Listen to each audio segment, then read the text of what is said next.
Tomorrow, March 5, is the opening day of the 35th session of the Food and Agriculture Organization, FAO's Regional Conference for Latin America and the Caribbean. It will be held at the Montego Bay Convention Center in St. James. The three-day event will have agriculture, social development, education, health and environment ministers from the 33 FAO nations coming together to discuss challenges and priority matters related to food and agriculture. Welcome to Jamaica Magazine. I'm Adrian Atkinson. The magazine starts right now.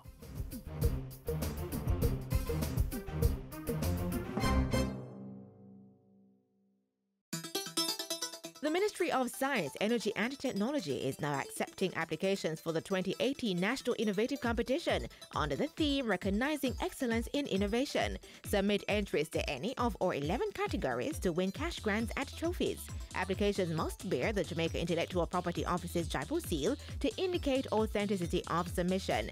Applications must be mailed or delivered to Mrs. Andrea Carr, Coordinator for the Innovation Awards Secretariat at the Scientific Research Council, SRC. For more information, call 1-876-927-1771 or visit the SRC website, www.src.gov.jm. Application closes Monday, April 30, 2018.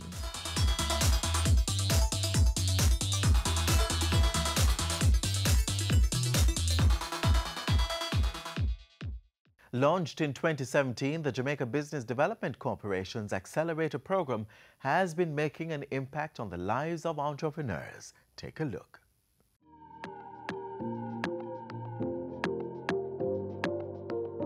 One of the questions that we had is really why startups not scaling, or why our existing business is not moving to the next level. And we thought we'd solve that problem with a program that focused on really building the capacity of entrepreneurs to help them to be able to access the available funding, to be able to attract investors, to be able to help them to enter new markets, whether those be local or global, and to increase the power of their connectivity, the network. At least one person has said to me, I will never be able to thank you in this lifetime. For me, that's huge. For JBDC, that's huge. That says that the person is recognizing the impact of the program, that they've seen change not only in themselves, but in the potential of the business, the connectivities, the connections that were made for them. The opening of the market space has been incredible, and they have said that to us.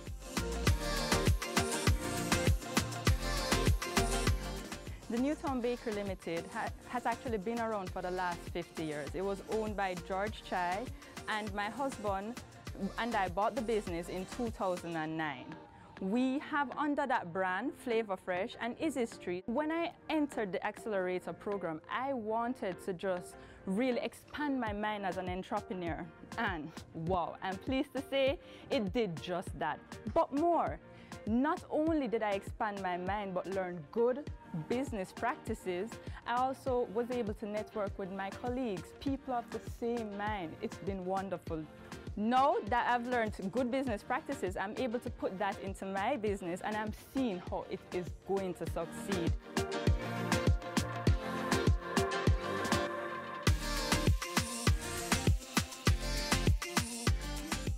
Earth Essence JA is a manufacturer of all-natural hair care products. So when I say all-natural, I mean the ingredients that make up our products are from earth. The program has actually taken me from a place of not knowing where to knowing exactly where, what, and how I'm going to be able to get there. The JBDC Accelerator program has opened me up to a wealth of information, but not just information. I've met so many persons that have become a part of my network. I've met persons that are in similar fields that are also of similar mind and have created great friendship through it. Through the JBDC program, I've also been matched with a great mentor in a similar field to me, and I've been able to move my business from where it was to where it is today, and I see myself growing to a greater level in the future.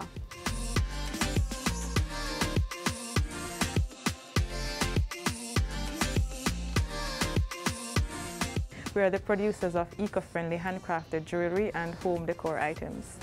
Our products are all handmade or handcrafted from recycled PET bottles.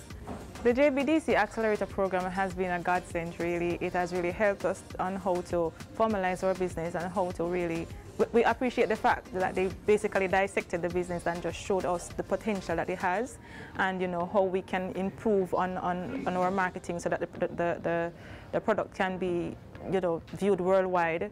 We can get how to get funding and so forth, funding opportunities likewise, and how to better improve our product as well. So it has been a tremendous help to us. In the next 2 to 5 years, based on the fact that we are now operating as a sole trader, we see ourselves as a small company and listing on the junior stock exchange for one. And you know, we want to be known, by then we should be known as the household name for eco-friendly jewelry and accessories and home decor items. We are a full-service culinary enterprise focusing on premium products. Some of the things that we produce are a condiment line to include pesto, salad dressings, and some dry rubs.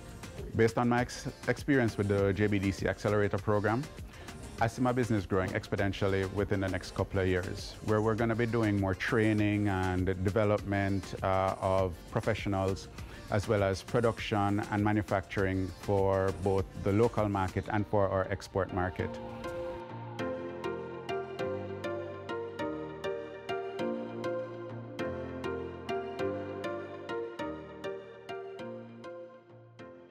Jerdis Electronic Solution is a recycling company that recycles electronic waste, corporate e-waste. So we purchase corporate e-waste and we do a breakdown and primarily export the products. The JBDC Accelerator Program has been very timely. It has helped to identify gaps in the business operation, and we are currently working on steps to correct some of the challenges that the JBDC team has identified. In addition, we have connected to at least 3 prominent mentors locally who are giving us business advice and direction. There's also a great team of like-minded entrepreneurs who we can always bounce ideas on and have a business relationship. Okay, in the next 2 to 5 years, we're hoping to expand our operation to have at least another branch locally and another branch in one of the Caribbean countries, which we are currently working on. So my company specializes in information technology in terms of consultation and actual implementation. We're cabling specialists first and foremost, and that is infrastructure, so your network, your PBX, your cameras. We do that, but secondly, we also do technical support. The JBDC Accelerator Program has actually helped me to grow the business in terms of development, putting in the necessary structure that we need to grow, and also forced me early on, which I appreciated, in terms of hiring more people to assist, because the business started out as a one person pushing and trying to develop, and putting in, you know, the accounting practices in place, also adding structure in terms of the, you know, more defined job functions for the staff that we're hiring. In another 2 to 5 years, we want to be on the list of the go-to IT companies in the island. So I started the business by building my reputation, you know, being that ghost or that phantom that is just a whisper. But now we're trying to come forth. So as soon as you have an IT problem, we want to be the forefront on the list of companies that you call. Starlight Chalet and Health Spa Limited, we're a hotel located in Silver Hill Gap, Blue Mountain, St. Andrew. We're right beside Wallingford Coffee Factory, and what we cater to is the ecotourism sector. The Accelerator Program helped my company in various sections financially, in terms of it taught me how to review my financials on a more professional scale, how to look on the nitty-gritty of things that I would not really look about. It taught me even business model. I wasn't so sure about business model, but it taught me how to mold my business into a successful business. Currently, our business has been successful because we had retained customers. However, it taught me what else I can do in terms of the marketing. I see my business not just a local brand, but a global brand. And based on this program, it taught me so much, and it opens you to the varieties what the world has to offer in terms of knowledge. Every day you're supposed to learn. And with this program, I learned so much. I would recommend any company to join this program, as it will teach you to not think on a small level, but on a worldwide level.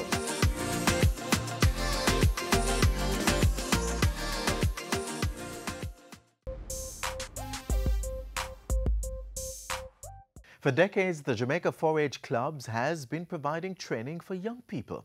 The organization's various training programs have been helping to develop its members' skills, shaping their experiences for the working world. Watch this. The Jamaica 4-H Clubs is at over 105,000 members and growing strong. This good news also means that more young people will have access to training through the 4-H Clubs. Our mandate is to provide training for youngsters in various areas. As the youth arm of the Ministry of Agriculture, that is one of our key focus.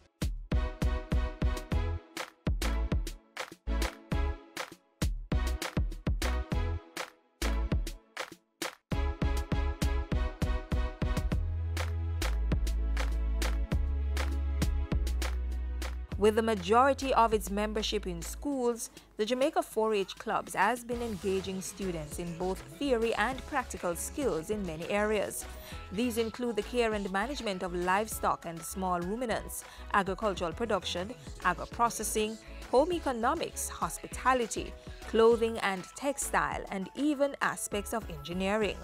All this is geared at preparing the youngsters to take on just about any career that may be connected to agriculture. Take, for example, Sosna, who is involved in poultry care and management.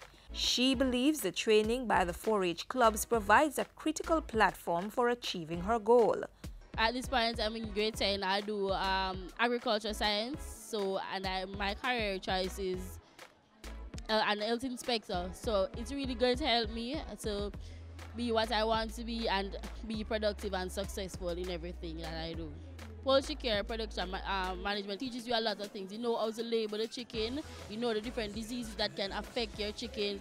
In addition, she learns how to build a poultry house, how you feed them, and how to document data and manage records. So by the time she's ready to inspect a poultry farm, Sosna will know what to look for.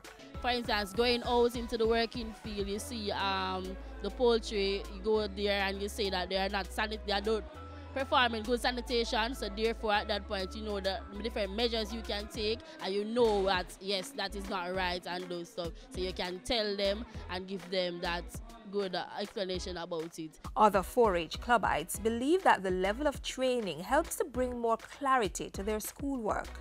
It helped me a lot in my agriculture work and to improve and know about farm animals. Pertaining to the areas of science, I think it will help them when the teachers touch on that topic.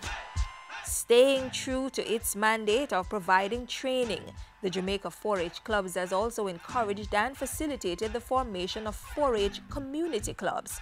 Young people leaving school are channeled here to further sharpen their skill sets. Meanwhile, those with academic potential are streamlined to tertiary institutions such as the Ebony Park Heart Academy, College of Agriculture, Science and Education, or the Nakalva Agriculture School. This is facilitated by way of grants and bursaries. Between 2014 and 2016, 107 agriculture scholarships were issued under the Rio Tinto program. I commend the Board of Trustees of the Rio Tinto Foundation for, in the last 3 weeks, doubling the resources to provide agricultural scholarship for young people. And what this means, we will be offering a lot more than 107 scholarships. Clubites are urged to get involved in the Youth in Agriculture initiative, as this is a prerequisite for scholarships. Information can be obtained at 4-H Clubs parish offices. And for those going straight into farming, they will also be provided with input support for agricultural enterprises and cottage industries. The 2014 to 2016 period also saw some 640 youth from rural communities being trained in heavy equipment operations, small equipment repairs, housekeeping, and apiculture. They are all certified by the 4-H clubs and Hartrust NTA, with many of them taking up jobs in Canada, other overseas programs. For training opportunities, we set a target of 210,000. We are currently at 313,000. So we have exceeded our target by far. It is crucial for us to use the tool of youth entrepreneurship to provide opportunity for our young people to escape the chains of poverty and crime. Yes, the Jamaica 4-H clubs also engages its members in public speaking as part of the holistic personal development program. There is also drama. My grandma had a farm.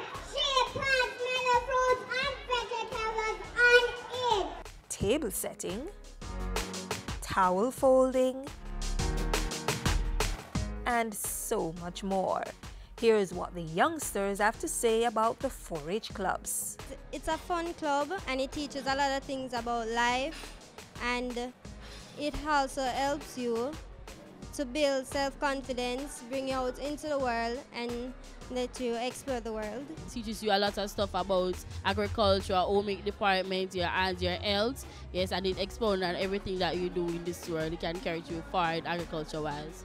I like what 4-H is doing in Jamaica. And in the words of 4-H Club's Executive Director Ron Blake, the training is building a cadre of youngsters who are empowered towards good citizenship. Having the appropriate value for vocational skills. And most importantly, they are seeing agriculture as a viable career option.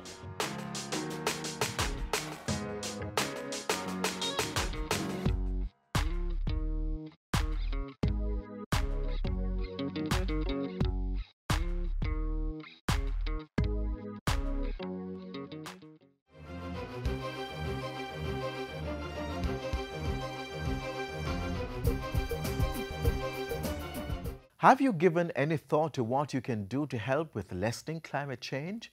You should really think about it, as some of your actions and practices could very well be affecting climate change. Watch this. Warning, warning, warning! The world over is changing, and a number of the changes are as a result of the way you and I have chosen to live. From driving a car to garbage disposal, using electricity to light and cool your homes. All these activities contribute to the evolving problem known as climate change. Climate change is happening now. For some strange reason, Jamaica doesn't have any rainfall at all. What I know right now is that it's a very hot summer. The drought is killing us. From the farmer to the housewife, climate change has no boundaries. It does not discriminate. If I was to define climate change, I would say something like it's the long-term changes in measures of climate happening over very, very long periods of time, and specifically due to human activities. So the first is, of course, things that we burn for electricity, so gas and coal and oil. And when we burn those fossil fuels, we put certain gases in the atmosphere which are known as greenhouse gases. And those greenhouse gases cause the eventual warming of the earth. And then the other one would be land use change. So, for example, when we cut down the trees and replace the trees by concrete, you know, trees are what we call a natural sink. They take carbon dioxide out of the atmosphere. At the onset, the situation might seem dismal, but if we act now, we can begin adapting to the impacts of climate change. The school of thought is that there are really three key actions. The first is what they call mitigation. And by mitigation, you know, the climate change context is, well, maybe we need to not put out as much greenhouse gases which are causing the problem in the first place. The second key action then is figuring out how to adapt. And adapting means learning to live within the new context that we are creating for ourselves, the new climate context. The third critical plank is always education.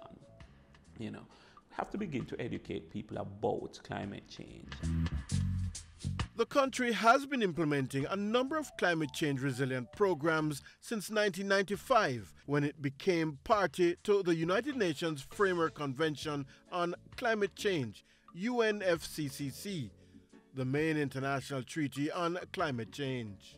The adaptation, mitigation, and education strategies have been reflected in the development of the Vision 2030 National Development Plan through Goal 4 under Outcome 14, Hazard Risk Reduction and Adaptation to Climate Change. The Climate Change Division has a leading role in coordinating these initiatives.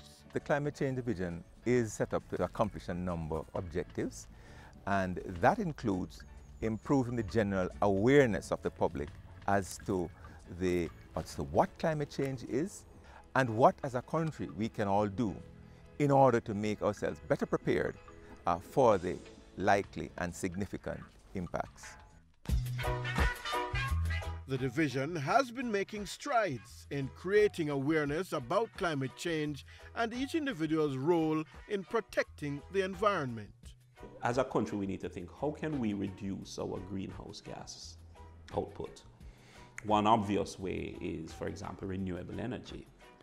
So to pursue renewable energy as a viable energy option. Our main activity is to ensure that we keep whatever forests we have in Jamaica intact. And in areas that we have lost the forest is to replace it. We have seen where our shoreline is changing. We've been doing a lot of work with replanting of mangroves, and we encourage replanting of seagrass. We have done work with establishment of coral nurseries, artificial reefs. We have experienced firsthand and will continue to see the changes that result from climate change. It is real, and all hands have to be on board to ensure success in our mitigation, adaptation, and education strategies. With climate change, we must change.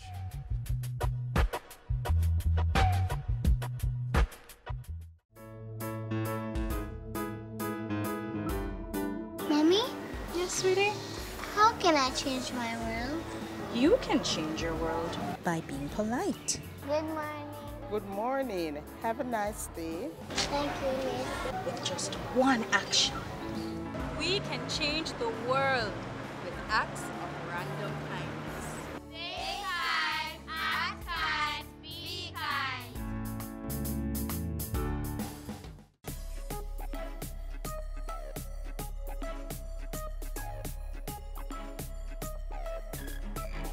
If it is that one day you're not feeling well or you have somebody who needs care at home, what we will do is that we'll have one of our nurses or our doctors come in and take care of the person.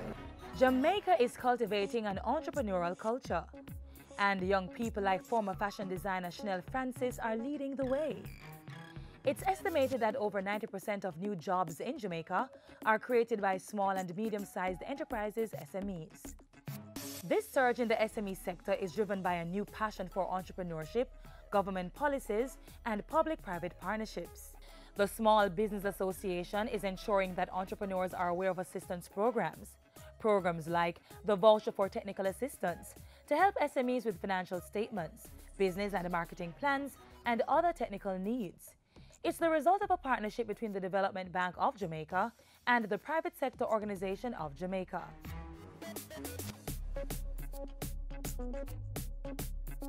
And companies such as the National Bakery have been pouring millions into philanthropic ventures that support SMEs.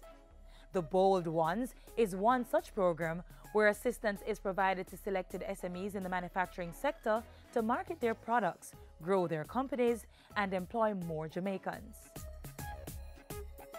The junior market of the Jamaica Stock Exchange is helping to build the sector by providing a platform for SMEs to increase funds and raise the profile of their business. The government of Jamaica is also playing its part to develop a flourishing SME sector. My mission is to elevate the MSMEs to a formal and structured sector in the Jamaican economy and to accord them the dignity they deserve as critical contributors to national building.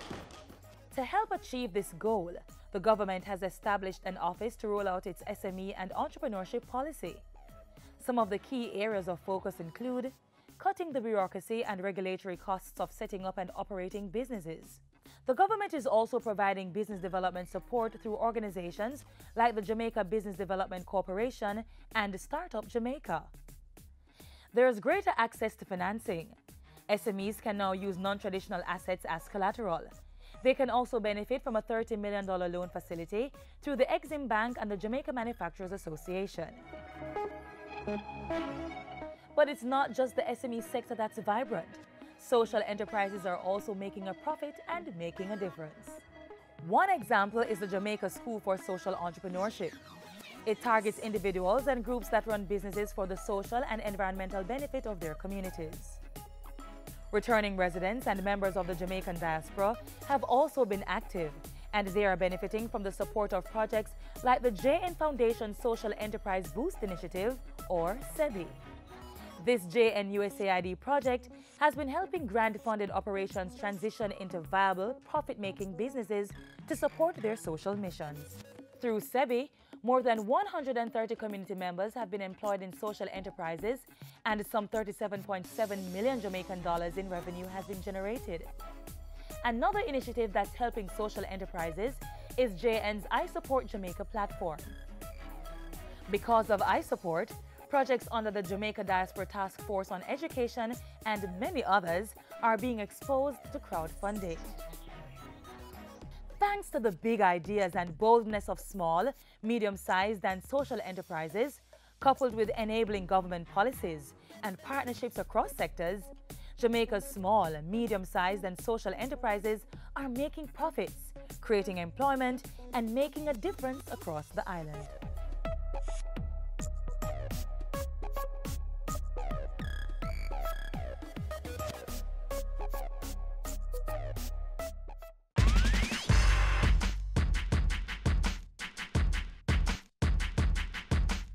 Jamaica is set to host the 35th staging of the Food and Agriculture Organization's Regional Conference for Latin America and the Caribbean from March 5 to 8 at the Montego Bay Convention Center in St. James. The conference was last hosted in Jamaica some 50 years ago. It will be focusing on several areas, including ending rural poverty and promoting climate resilience and sustainable agriculture. Also priority, eradicating hunger, overweight and obesity, and creating a new FAO to move towards achieving the Sustainable Development Goals. This conference, we're looking forward to it, to exchange views with our colleague ministers in the CARICOM region. We are looking forward to the suggestions that will be made.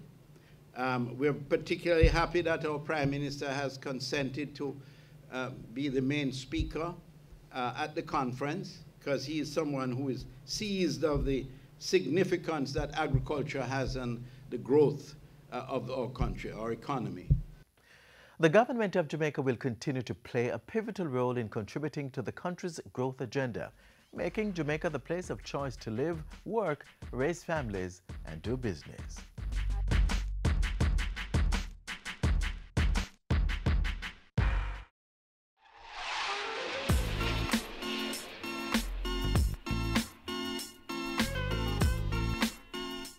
We're at the end of another Jamaica magazine and hoping you found our program informative.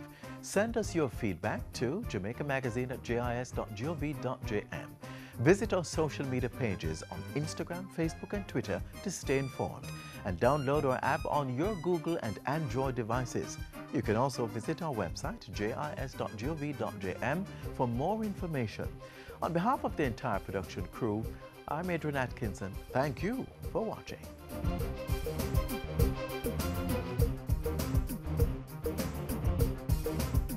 This has been a production of the Jamaica Information Service, the voice of Jamaica.